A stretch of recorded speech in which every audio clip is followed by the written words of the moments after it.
All right. All right, Mohammed, thanks so much for joining us. Thanks for having Um, me. I'm thinking we just jump right in and have you introduce yourself. Tell us your name, the name of your business and what your business does. Yeah, sure. No, thank you again, Joe, for having me. My name's Mohammed. I'm a lifelong management consultant. I've been helping companies for over 15 years with all sorts of problems, either save money, make money, whatever it is. Um, and Yeah, consulting is still my day-to-day business. But on the side, I'm building a startup that can help busy people and especially project managers deliver projects more effectively. So that's something I've been working on for the last 6 or 7 months. And it's essentially, I've seen firsthand, Joe, the amount of people with good intention trying to do projects well, but they just struggle. So wouldn't it be great if AI could help with some of it? That is much needed.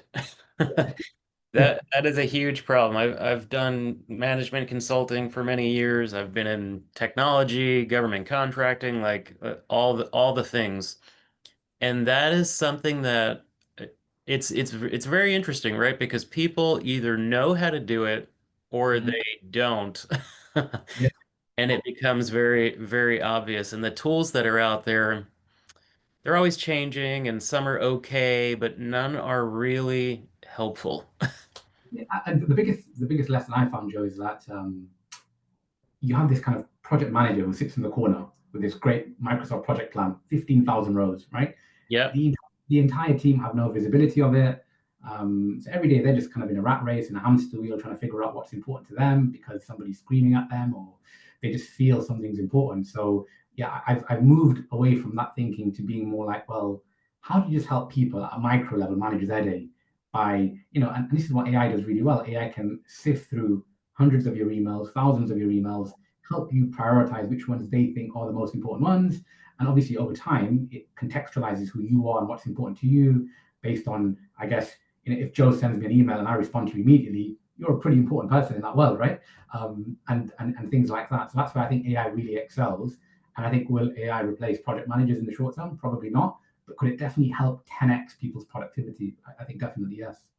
Yeah. And that's a great point when you talk about Microsoft project files that people spend a ton of time to set up Mm, and usually like 2 weeks into the project, the whole thing needs to change. yeah, Be- everything's Because requirements change or people are delayed on tasks, so that's shifting kind of deadlines everywhere, and it just becomes in some instances we've had customers that they hire just a full-time person to maintain the Microsoft project schedule, I've seen that. I've seen that too. It's which crazy. which is crazy, right? Like it's just not the thing. And then over time, so for I don't know, it's been probably 15 years that we've been doing this, maybe more.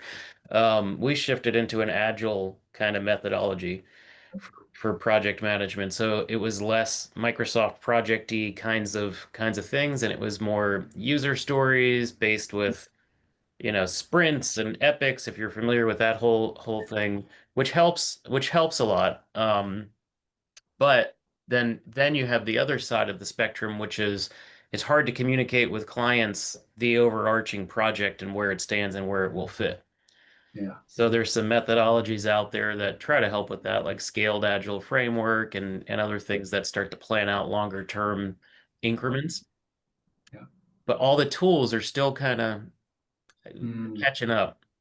Yeah, my biggest beef with it is that I think, as you said, like the tools are great at a point in time, and Yeah. I don't know about you, Joe, but when I have a task board and I've closed out a lot of the items, I just haven't gone in and updated it. So again, wouldn't it be great as part of the product I'm developing, where the AI agent literally looks at everything you're sending, everything you're receiving, and updating your action. So if you've asked me for something by Wednesday, it gets logged as an action for Wednesday. If I send it to you on Tuesday, it closes it because it's been done. Or if I say to you, hey, Joe, can I give it to you on Friday instead? And it moves the date. So it keeps your life in sync, which is, again, what I think AI does very well naturally anyway. So, yeah. Yeah, that's another awesome feature, right? I've got multiple teams, even my current team, that sometimes they're not the best at updating the status in their project management tool.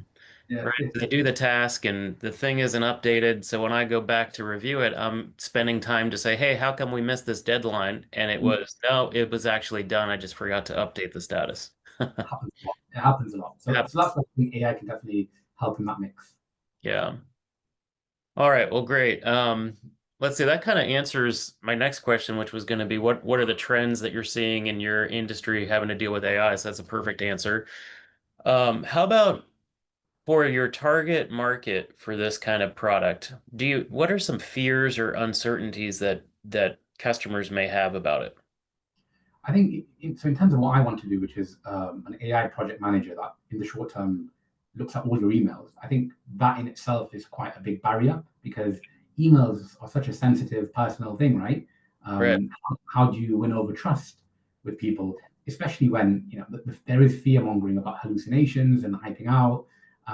So how do you win trust? And I think the way the way I think about these things is you've got to demonstrate that you are trustworthy yeah, very simply. So that means, okay, if you're going to give me your inbox, Joe, I'm going to promise you that if you raise a support ticket with me, I'm going to answer it in an hour. I won't keep you waiting for days. And it's just things around the edges that I think you can start helping with. Being totally honest and transparent to say, hey, look, these features are great. These features not so good, but we're going to get better at them. I think bad news is better than no news. That's kind of my mantra of these things. So yeah, I think from on a personal level, getting access to an inbox, super personal, and you need to win that trust over. In terms of what I've seen in the industry, I think it's really just I think it's hallucinations that are still not really ironed out, and I think it's companies that are exploring too broad of a use case. So a company is trying to I don't know use AI across their entire back office finance process, as opposed to saying let's just pick one thing like invoice processing, right? Really right. niche, one use case. It's high volume, happens a lot. Let's just try and nail that. So I think it's probably too much ambition, and I don't think the technology is there yet. So that's the kind of thing I'm seeing in the industry versus what I'm building in my personal life. Yeah, great.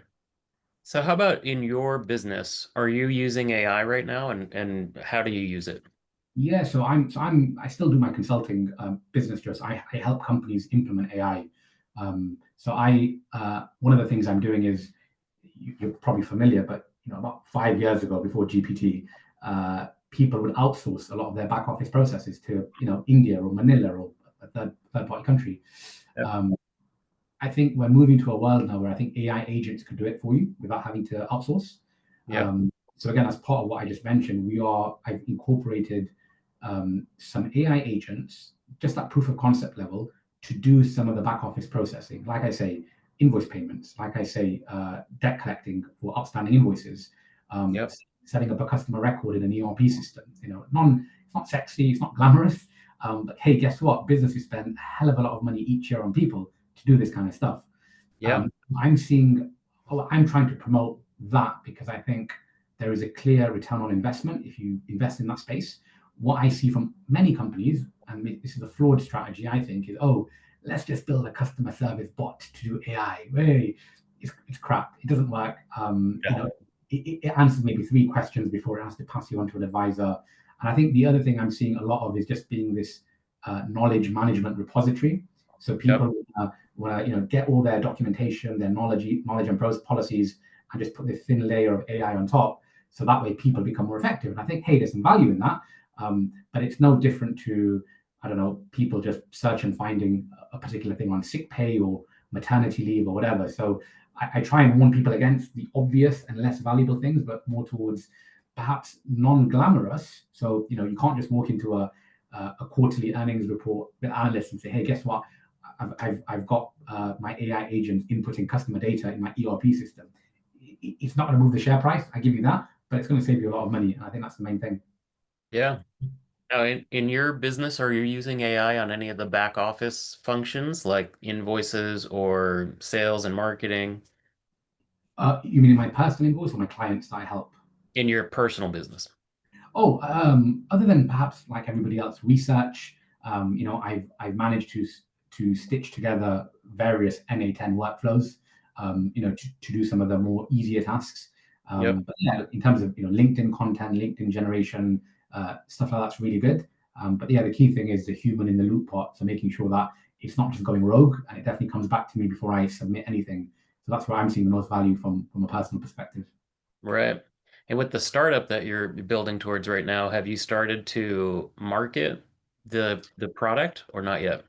Not yet, no. So we're hoping to have a beta version ready by the end of the year, and we want to get 20 to 25 users using it, giving us feedback, and then hopefully by Q1 next year we'll launch a fully fledged product. Okay, great. Have you thought about doing kind of a wait list style marketing campaign? Yeah, definitely. So I think as the beta launches and we get 20 users, I think shortly after we'll then say, hey, guess what? The thing's coming out in a few months, and build a short list of demands. So that's definitely on the roadmap. Right. Good. Good. Okay. Let's see. So you're kind of interesting because you have two different businesses, I guess. You have your consulting business and your and the new startup yet. So the new startup doesn't really have it's in product development phase. Correct. Your existing business is what level is it at right now? What kind of monthly revenue are you at and that kind of Oh, thing? so my existing consultancy business, it generates about £500,000 a year of revenue. Oh, Um, that's great. about 500K. Yeah, I mean, and sometimes it goes up and down. I mean, at the moment, I find that I'm getting a lot of demand and interest about doing discovery AI pieces with clients. But I Yeah. just the constraint is me as one person, or I try and hire people sometimes, but then hey, guess what? They get another great offer uh, because the reality is it's not like a plumber, right? That's got 20 years experience. I think everybody's trying to figure it out, and I Right. think if you're in the game, you kind of know more than 90% of people anyway. So that's the problem. Right, right, right. Yeah, interesting. I was just going to ask, do you add bodies to the consulting team so that way you can build people out, or is it you solo? Um, okay, interesting. Yeah. So how are you finding those clients right now? Is it word of mouth, referral? Bit of both. I used to hate LinkedIn. I'll be honest with you, Joseph. Yeah, I found it really creepy and a little bit cringe worthy. But actually, I've made a more conscious effort this year to use it, and it's yeah, been a gold mine in terms of leads. Like I'm just out there posting my normal stuff and not touting for clients. And before you know it, there are people on there who never like a post, never comment, but they'll DM me and say, "Hey, that provoked some thinking at the boardroom, and do you want to come in and help us understand what this means, or come to an offsite that we're thinking about introducing AI in some space but we don't know what to do?" And to be honest with you, Joseph, sometimes it's like, hey, we want to do AI but we have no idea where to start. Can you at least give us a north star? So yeah, I yeah, found LinkedIn a really good place, but I've also found by me helping clients, they often a, tell other people in the industry, or B, some of them leave and join other companies and kind of say, hey, would you mind coming here now and helping us there? So yeah, it's a very fluid situation. Even if I wanted to, I couldn't write down the game plan of how to do it. It's just kind of a bit, yeah, fluid at the moment. yeah, makes sense. And then is your goal to try to grow that business, or are you going to try to pivot now into the AI helper? Yeah, yeah, I'm gonna pivot because I think so my new startup business, I see that as a real long-term play, touch wood, to replace management consultants over the next 5 or 10 years. I think the future is going to be one where companies no longer hire a team of 50 consultants with a project. I think they hire 5 people, 10 people, and they surround them with swarms of AI agents to help do a bunch of the research, the analysis. And really, what I'm hoping for is with my own clients I've helped, if I train the models enough to understand what a target operating model project is, or what an RFP vendor selection is, or whatever, or Yep, setting a PMO function, over time that becomes the moat. That becomes the thing that has intrinsic value. yep, So it's actually the data that you commoditize underneath. And I hope, obviously, over time, as more users use the platform, it's training itself on not the specifics, but the kind of different industry nuances and things like that to become a really powerful advisor to companies in the future. yeah.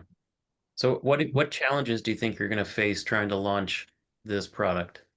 Oh, many, many. How long do you have, Joseph? Uh, I think that the biggest one is going to be, I think in the short term, the consultancy industry wouldn't care because of, the innovator's dilemma, right? They take up 90, 95% of the market anyway. They don't care about the 5%. But over time that 5% could grow into 20, 30, 50%. So I think in the short term, they won't be my biggest threat. I think my biggest threat will be the likes of OpenAI and these folks. Really, they are really monitoring what works out there. Yeah. Um, and obviously they've got huge budgets, and Right.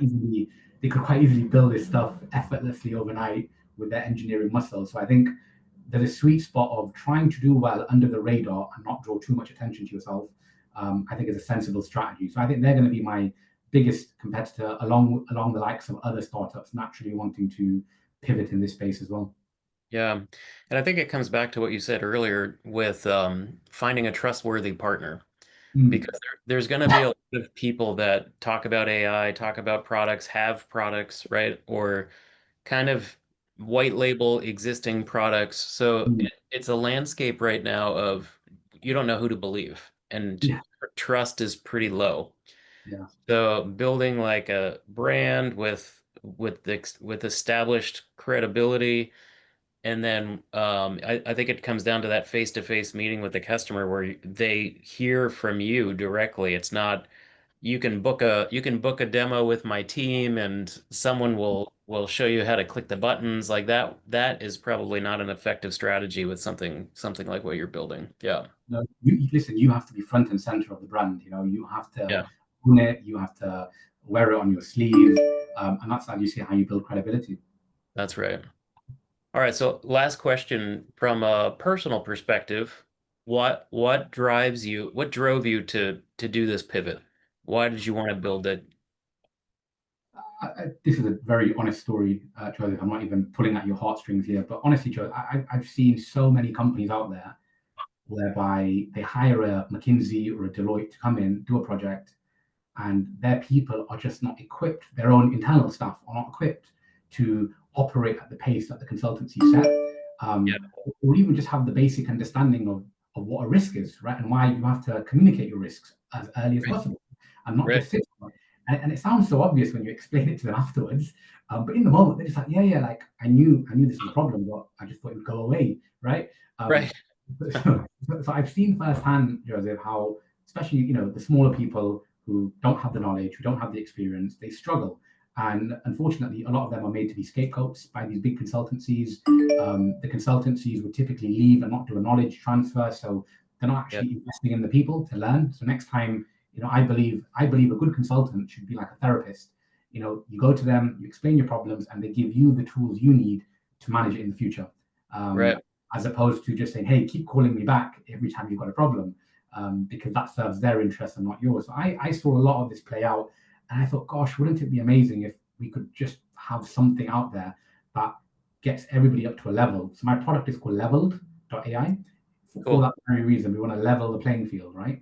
Nice. And we want to give everybody the opportunity to have to get the AI to work harder and smarter for them, so they can just do what they do, which is know the business, know the industry, know what the strategy is, and let AI do all the robotic, mundane tasks, which it just takes up a lot of time. So that was really the reason for why I wanted to pivot. I felt like there was a need for it, and that's kind of what I do in my day job. So there's enough signals there for me to say, okay, I think if I charge people $20 a month, right, it's probably a fairly inexpensive amount, and it probably has.